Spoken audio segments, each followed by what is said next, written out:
ఇప్పుడు మనం 2024వ సంవత్సరం నూతన సంవత్సరం ఉగాది శ్రీ కోదినామ సంవత్సరం ఎలా ఉందో జ్యోతిష్య బలం మన తెలుగు రాష్ట్రాల్లో తెలంగాణ రాష్ట్రం అలాగే ఆంధ్రప్రదేశ్ ఉభయ తెలుగు రాష్ట్రాల వారి పేరు మీద జ్యోతిష్య బలం ఎలా ఉందో మన జానకిరామ్ని అడిగి చూద్దామండి.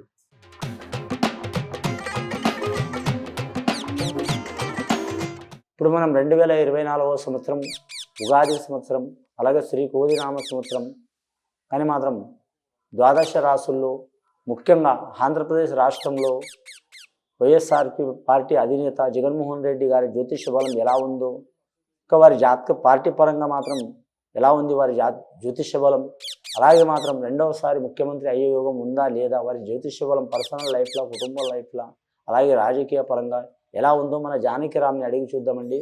వైఎస్ జగన్మోహన్ రెడ్డి గారి జ్యోతిష బలం అలాగే వైఎస్ఆర్పి పార్టీ యోగ బలం ఎలా ఉంది చూడు, రాబోయే ఎలక్షన్ల వారి జ్యోతిష బలం ఎలా ఉంది చూడు.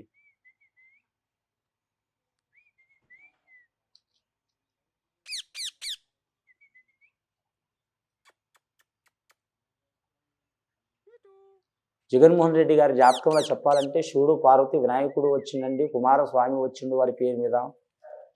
అలాగే వారి జ్యోతిష బలంలో చెప్పాలంటే మాత్రం శ్రీకృష్ణుడు వచ్చినండి వారి జాతక బలంలా.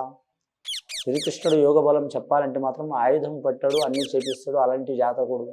జగన్మోహన్ రెడ్డి గారి జ్యోతిష బలంలో చూడాలంటే మాత్రం ముఖ్యంగా మాత్రం ఆంధ్రప్రదేశ్ రాష్ట్ర పరంగా మాత్రం వారి పరిపాలన మాత్రం ఇదివరకైతే 5 సంవత్సరాలు చాలా వరకు 100కి మాత్రం 50% మాత్రం చాలా వరకు శుభ ఘడియలు నడిచినాయండి, 50% మాత్రం అశుభ ఘడియలు నడిచినాయి అని మాత్రం రాష్ట్ర రాజధాని కోసం, ఇంకా రైతుల కోసం, చాలా వరకు నిరుద్యోగుల కోసం, ఇంకా చాలా సమస్యలు మాత్రం ఆర్థిక సమస్యలు, కుటుంబ సమస్యలు చాలా వరకు చుట్టుముడుతున్నాయండి. కానీ ఈ సంవత్సరం ఎలా ఉందనేది చాలా వరకు మాత్రం మన జానకిరామ్ని అడిగి చూస్తున్నామండి ప్రశ్న శాస్త్రంలో. ఈ సంవత్సరం అయితే వారి జ్యోతిష బలం మాత్రం చాలా వరకు మాత్రం ఇబ్బందులు ఉంటాయండి. వారి జ్యోతిష బలంలో రాజకీయ పరంగా చూసినా, కుటుంబ పరంగా చూసినా, ప్రత్యర్థుల పరంగా చూసినా, వారి కెరీర్ పరంగా చూసినా, ధనపరంగా చూసినా, అలాగే వారి మీద ఉన్న లేనిపోని నిందలు కానీ, చిక్కులు చికాకులు, కోర్టు కేసులు కానీ చాలా వరకు ఇబ్బందులు పడే అవకాశాలు ఉన్నాయండి. కానీ చివరి వరకు పోరాడే అవకాశం ఉంది వారి జాతక బలంలా. అందరూ ఒక సైడ్ అయినా సరే మాత్రం కానీ మొండివాడు రాజు కంటే గొప్ప అన్నట్టు వారి జాతకంగా హవా కొనసాగే అవకాశం ఉంది. కానీ మాత్రం ముఖ్యంగా మాత్రం వారి ఒంటరి పోరుతో మాత్రం నడిచే అవకాశం ఉంది. ధైర్య సాహసే లక్ష్మి అన్నారు, ఆ ధైర్యలక్ష్మిని నమ్ముకొని నడుస్తున్నారు. వారి జాతకంలో చూడాలంటే మాత్రం ముఖ్యంగా వారికి ఎల్నాటి శని ప్రభావం చాలా ఉంది కాబట్టి చాలా వరకు కుటుంబ సమస్యలు, ధన సమస్యలు, అలాగే మాత్రం రాజకీయ పరంగా సమస్యలు చాలా వస్తాయండి. వచ్చినా కానీ మాత్రం రాబోయే ఎలక్షన్లో మాత్రం శుభ వార్తలు వినే అవకాశం ఉంది. కానీ మాత్రం ఇదివరకు అయినట్టు ఏకపక్షంగా మాత్రం అయ్యే అవకాశాలు లేవండి, చాలా హోరాహోరుగా సాగే అవకాశాలు ఉన్నాయి. కానీ చాలా వరకు మాత్రం వాళ్ళకి శత్రువులు మిత్రులుగా మారే అవకాశం ఉంది, మిత్రులు శత్రువులుగా మారే అవకాశం ఉంది. స్వర్గీయ వారు తండ్రి వారు స్వర్గీయ శ్రీ రాజశేఖర రెడ్డి గారు చేసిన అంత యోగ బలం వారు చేయలేదు. రాబోయే కాలంలో కూడా మాత్రం వారు చేసే అవకాశం అయితే ఉంది. వారికి మీద మాత్రం చాలా వరకు మాత్రం ఇబ్బందులు పెట్టాలనుకునే వాళ్ళు చాలా వరకు ఉన్నారండి. అయినా సరే ఆ సమస్యను తట్టుకుని నిలబడే యోగ బలం ఉంది వారి జాతక బలంలో. ముఖ్యంగా కాలసర్ప దోషం నడుస్తుందండి వారి పేరు మీద. వారి అభిమానులు కావచ్చు, కార్యకర్తలు కావచ్చు, పార్టీ పరంగా సంబంధించిన వారు కావచ్చు, కుటుంబ సభ్యులు కావచ్చు, ఎవరైనా సరే మాత్రం కాలసర్ప దోషం నడుస్తుంది. కాబట్టి ఒకవేళ వారికి నమ్మకం ఉంటే కాలసర్ప దోషానికి మాత్రం వారు నివారణ చేసుకోవడం, శాంతి చేసుకోవడం చాలా వరకు జగన్మోహన్ రెడ్డి గారి జ్యోతిష బలానికి, అలాగే ఆంధ్రప్రదేశ్ రాష్ట్ర యోగ బలానికి, అలాగే ప్రతి నియోజకవర్గానికి 175 నియోజకవర్గానికి చాలా శుభఘడియలు అయ్యే అవకాశం ఉన్నదండి. లేకుంటే చాలా వరకు ముఖ్యంగా చూడాలంటే మాత్రం కర్ణుడు సాగుకు 100 కారణాలు అన్నట్టు మాత్రం ఆంధ్రప్రదేశ్ రాష్ట్రానికి మాత్రం ఇబ్బందులు రావడానికి ఒక పార్టీ అంటూ కారణం కాదండి.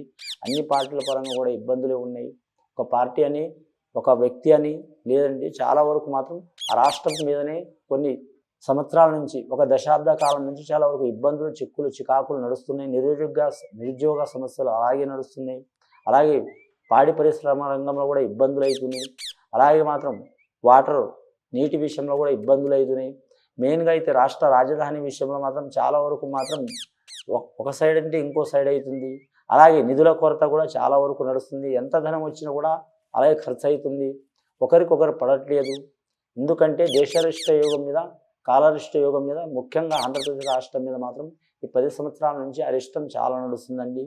అందువలన ఎవరైనా ఏ ముఖ్యమంత్రి ఉన్నా ఎవరున్నా సరే మాత్రం దేశరిష్ట కాలరిష్ట యోగం నడుస్తుంది కాబట్టి ఆ ఇబ్బందులు నడుస్తున్నాయండి. ఆ ఇబ్బందులు తొలగిపోవాలంటే ఖచ్చితంగా మాత్రం ఎవరికి వారు తగిన శాంతులు చేయాలి. చేస్తే మాత్రం ఆంధ్రప్రదేశ్ రాష్ట్రానికి మాత్రం శుభఘడియలు మొదలయ్యే అవకాశం ఉన్నాయి. రాబోయే కాలంలో మాత్రం చాలా వరకు మంచి యోగ బలాలు నడిచే అవకాశాలు ఉన్నాయి. వీరి జాతకంలో చూడాలంటే పార్టీ పరంగా మాత్రం చాలా వరకు వీరికి ఇబ్బంది పెట్టాలని చూస్తారు, పెడతారు. పెట్టినా కూడా మాత్రం ఇదివరకు తొందరపాటు నిర్ణయాలు తీసుకునేది జగన్మోహన్ రెడ్డి గారు. ఇప్పుడైతే మాత్రం నిదానంగా మాత్రం ఏదైనా సరే పనులు చేస్తుండ్రు. అలాగే మాత్రం ఓపిక కూడా చాలా నడుస్తుంది. కుటుంబ సభ్యుల సహకారం 100కి మాత్రం 25% ఉంటే 75% ఉండదండి. అలాగే మాత్రం వారి కార్యకర్తలు కావచ్చు, పార్టీ పరంగా కావచ్చు మాత్రం 65% మంది మాత్రం సహకారం చేస్తారు, 35% ఇబ్బందులు పెడతారండి. రాబోయే కాలంలో మాత్రం జగన్మోహన్ రెడ్డి గారి జ్యోతిష పర్సనల్ లైఫ్ కావచ్చు, లేదా రాజకీయ పరంగా కావచ్చు ఇబ్బందులు ఎదుర్కోవాల్సి వస్తుందండి. అలాగే ఆంధ్రప్రదేశ్ రాష్ట్రం గురించి మాత్రం రాజకీయ పరంగా కూడా మాత్రం కొన్ని ఇబ్బందులు వస్తాయి. ఆ ఇబ్బందులు, చిక్కులు, చికాకులు, దారిద్ర్య బాధలు తొలగిపోవాలంటే, అష్టైశ్వర్య యోగాలు కలగాలంటే మాత్రం ఖచ్చితంగా మాత్రం ఆ రాష్ట్రానికి సంబంధించిన వారు ఎవరైనా సరే మాత్రం, ఏ పార్టీకి సంబంధించిన వారైనా సరే, గొప్ప పొజిషన్లో ఉన్నవారు మాత్రం ఖచ్చితంగా రాష్ట్రపరంగా మాత్రం పండితుల్ని లేదా మాత్రం సద్బ్రాహ్మణుని కలుసుకొని మాత్రం శాంతి చేయించుకోవడం చాలా వరకు శుభ ఘడియలు మొదలవుతాయండి. ఇది విని చూసి ఆచరించే వారికి గొప్ప ఫలితాలు కలుగుతాయండి. శుభం భూయాత్.